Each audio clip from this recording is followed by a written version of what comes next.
बोलिए सतगुरु माता सुदीक्षा सविंदर हरदेव जी महाराज जी की जय। गुरु रूप प्यारे साध संगत जी प्यार से बोलिए धन निरंकार जी। साध संगत जी, बड़ा ही खुशी का समा, बड़ा ही आनंद का पल है।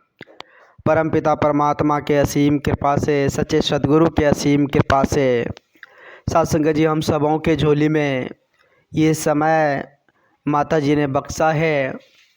और यह समय साध संगत जी संगत का रूप है। बहुत सारे संत महात्मा साध संगत जी संगत में आए हुए हैं।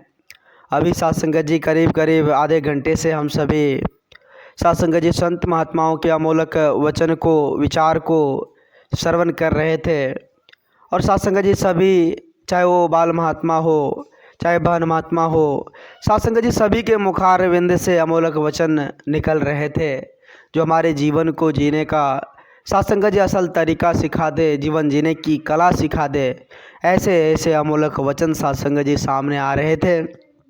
आओ साध संगत जी, वाकई में हमें सोचना होगा, हमें समझना होगा, विचारना होगा कि परमपिता परमात्मा ने जो ये साध संगत जी लड़ी, ये सांसों की लड़ी हम सबों के पल्ले में दी है, तो वाकई में साध संगत जी हमें यही आज जो संगत का रूप इस प्रकार से, संत महात्माओं का दिव्य दर्शन इस प्रकार से जो मिल रहा है, साध संगत जी यही उत्तम कार्य करने के लिए परमात्मा ने ये सांसों की लड़ी हम सबों के पल्ले में दिया है।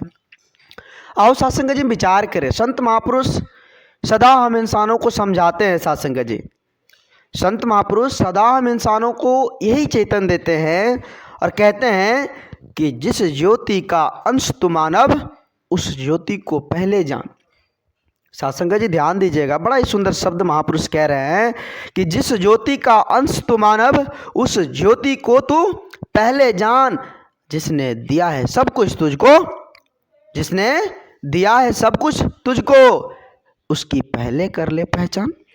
जिन्होंने साध संगत जी हमें हर कुछ दिया है, तमाम सुख साधन दिए है, हर चीज़ दिया है, इतनी सुंदर शरीर रचना, हर चीज़ जिसने दिया है, पहले साध संगत जी हम उनको जाने। लेकिन आखिर कौन दिया है? आखिर कोई तो है। साध संगत जी इतनी सुंदर समझ दी है, तो उस देने वाले को हम पहले जान ले, उस ज्योति को हम पहले जान ले, जो हमारे अंदर वो टिक टिक है उसको हम जान ले, जिसके कारण कोई इंसान चल रहा है, बोल रहा है। आखिर कुछ तो है उसके शरीर में जिसके कारण वो साध संगत जी चलायमान है, उठ बैठ, बोल चाल, हर चीज़, हंसना रोना, हर चीज़ कर रहा है। तो उस ज्योति को जानने के लिए संत महापुरुष सदा हम इंसानों को समझाते हैं कि पहले उसको जान ले, फिर जाकर कोई काम कर, कोई कर्म कर। तो आओ साध संगत जी विचार करें। कर्म की बात आती है तो असल कर्म और असल धर्म क्या होना चाहिए, आइए साध संगत जी हम थोड़ा इस पर भी चर्चा करें। आज संसार में क्या हो रहा है साध संगत जी हम सभी जानते हैं। लोग कर्म के पीछे दौड़ रहे हैं। साध संगत जी इस कर्म को बहुत ज़्यादा महत्व दिया जाता है। आज संसार में कर्म को ही महत्व दिया जाता है। लोगों के मुख से सुने होंगे कि भाई अच्छे कर्म करोगे ना तो स्वर्ग की प्राप्ति हो जाएगी, बुरे कर्म करोगे तो नरक की प्राप्ति होगी, ऐसे कहते हैं ना साध संगत जी लोग। तो लोग इस डर से आज कर्म कर रहे हैं कि भाई हमें कहीं नरक ना मिल जाए, हमें तो स्वर्ग चाहिए, इसलिए हमें अच्छे कर्म करना पड़ेगा। तो लोग साध संगत जी इस कर्म के भाग दौड़ में आज बहुत ही ज़्यादा आगे जा रहे हैं ताकि हमसे कोई गलती ना हो। लोग कर्म करते चले जा रहे हैं। तो आओ साध संगत जी हम विचार करें।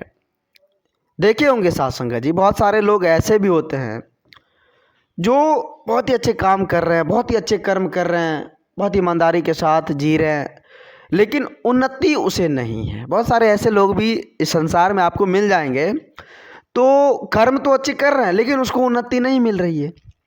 लेकिन वही अगर कई साध संगत जी बहुत सारे ऐसे लोग भी हैं जो कर्म तो कुछ भी नहीं करता है, अगर कर्म भी वो कुछ करे तो एक दूसरे को दुख पहुंचाने का कर्म करता है, लेकिन फिर भी उन्नति उसके पास है, फिर भी देख रहे हैं बड़ा ही आनंद से वो जी रहा है, बड़ा ही देख रहे हैं रुपये पैसे धन दौलत उसी के पास हैं। तो ऐसे में होता है क्या है साध संगत जी, जो अच्छे कर्म करने वाले इंसान होते हैं वो देखकर निराश हो जाते हैं।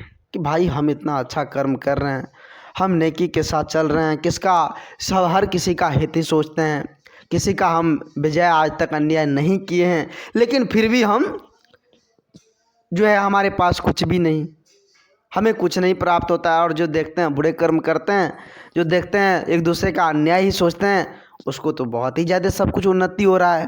तो ऐसे में वो निराश हो जाते हैं। तो फिर सत्संग जी उसे लोग समझाते हैं कि भाई वो जो है ना उसका पूर्व जन्म का कर्म था, हो सकता है पूर्व जन्म में वो अच्छे कार्य किए होंगे, इसलिए उसको अभी उन्नति, उसका आनंद वो प्राप्त कर रहे हैं। तो इस डर से भी लोग उत्तम कार्य करने में लग जाते हैं कि चलो यार पीछे नहीं सही, अब हम अच्छे कर्म कर लेंगे तो हो सकता है आने वाले जो सत्संग जी जन्म होगा उसमें हम आनंद से जिएंगे। तो उस क्षेत्र में भी लोग कर्म को करते चले जाते हैं। तो सत्संग जी कर्म का जो सत्संग जी चहल पहल ये ख़त्म होने वाली नहीं है।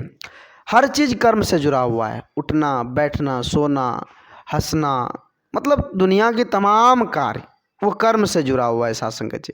यहाँ तक कि हम कुछ नहीं भी कर रहे हैं तो वो भी एक कर्म है, कुछ नहीं करना भी एक कर्म ही है सत्संग जी।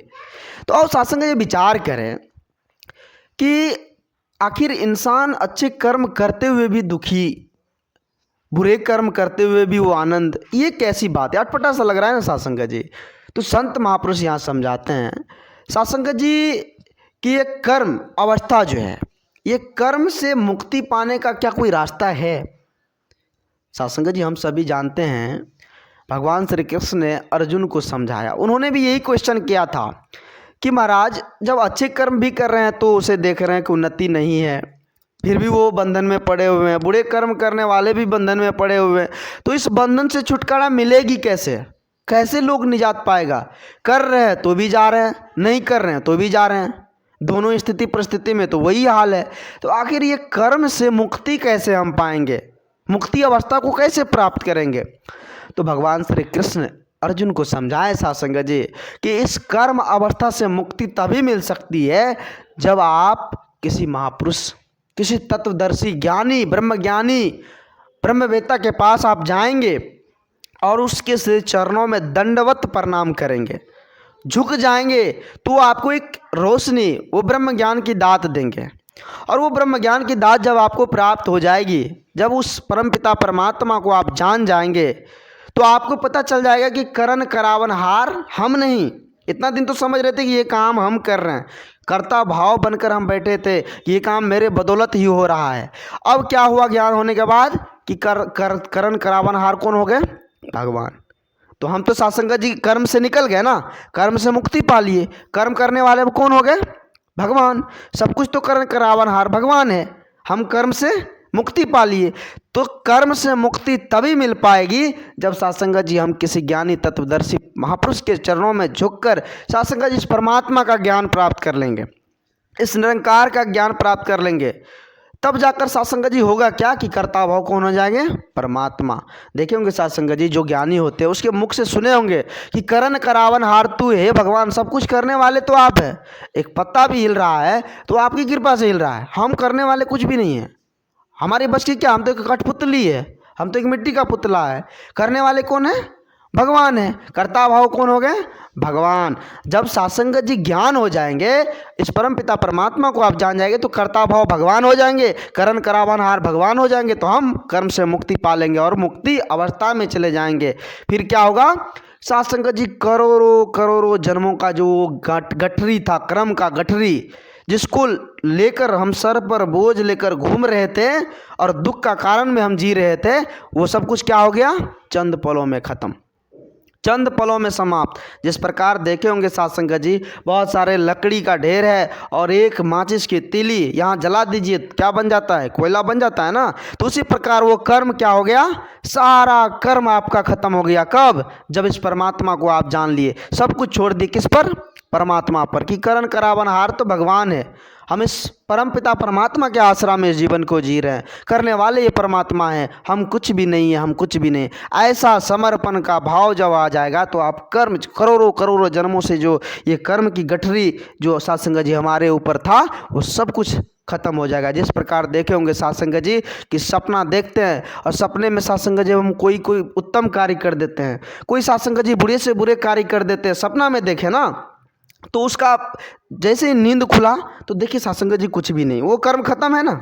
सपना में देख लिए कि हम बुरे कर्म किए हैं, तो अब साध संगत जी सपना में हमें डर हो रहा है कि बुरे कर्म का क्या परिणाम होगा, लेकिन आँख खुली देखिए कि तुरंत जो है नज़ारा खत्म, चंद पलों में वो कर्म खत्म हो गया ना साध संगत जी। उसी प्रकार से जब इस ब्रह्म ज्ञान की दात आपको मिल जाएंगे, हम प्राप्त कर लेंगे सच्चे सदगुरु के श्री चरणों में झुककर, तो ये कर्म की गठरी खत्म हो जाएगी, सारे कर्म हमारे खत्म हो जाएंगे और इस परमात्मा के आसरा लेकर इस जीवन को हम आनंदित तौर पर जिएंगे। फिर साध संगत जी जीवन में दुख तकलीफ परेशानी उलझन कभी नहीं और मुक्ति की अवस्था प्राप्त हो जाएगी। इस जन्म मरण के चक्कर से हम छूट जाएंगे, छुटकारा निकल जाएंगे। ये साइकिल जो चल रही है ना, कभी साध संगत जी इस योनि में, कभी उस योनि में, कभी उस योनि में, साध संगत जी जो भटक रहे हैं ना, इस भटकन से हम बाहर निकल जाएंगे और कहाँ चले जाएंगे, परमात्मा के शरण में। फिर जन्म मरण नहीं होगी, हमें छुटकारा मिल जाएगी, मुक्ति मिल जाएगी साध संगत जी। तो ये कैसे संभव है, ये गुरु के चरणों में समर्पित होने से संभव है, सदगुरु के श्री चरणों में झुककर ज्ञान की प्राप्ति करने से ही संभव है साध संगत जी। इसलिए साध संगत जी आज संत महापुरुष युगों युगों से हम इंसानों को समझा रहे हैं कि इस राम रतन धन को पाकर, संतों का संग कर, इस परमपिता परमात्मा को जानकर, इसके आसरा लेकर इस जीवन को जिए, फिर जाकर जीवन में साध संगत जी सहजता आ जाएगी और हम साध संगत जी आनंदित तौर पर जीवन को जिएंगे। तो आओ साध संगत जी हम सभी एक एक पल एक एक क्षण इस परमपिता परमात्मा का, अपने सच्चे सदगुरु का शुक्रगुजार करें, जिन्होंने साध संगत जी इतनी सुंदर बुद्धि विवेक रचना हर चीज़ देकर इस धराधाम पर उतार दिया है और इतनी सुंदर समझ साध संगत जी दिया है। आओ साध संगत जी हम सभी मिलकर सच्चे सदगुरु के श्री चरणों में अरदास विनती करें कि हे सदगुरु, आप तो जनन जनावनहार हो, आप तो करण करावनहार हो, आप जी कृपा करना, रहमत की बारिश करना, सभी संत महात्माओं की झोली खुशियों से भर देना। जो संत महात्माओं के पास दुख तकलीफ परेशानी उलझन शरीर रूप से है, ऐसे संतों की सारी दुख तकलीफ परेशानी को हरते हुए संतों की टोली में बैठाए रखना। आप जी कृपा करना, कृपा करना। प्यार से बोलिए धन निरंकार जी।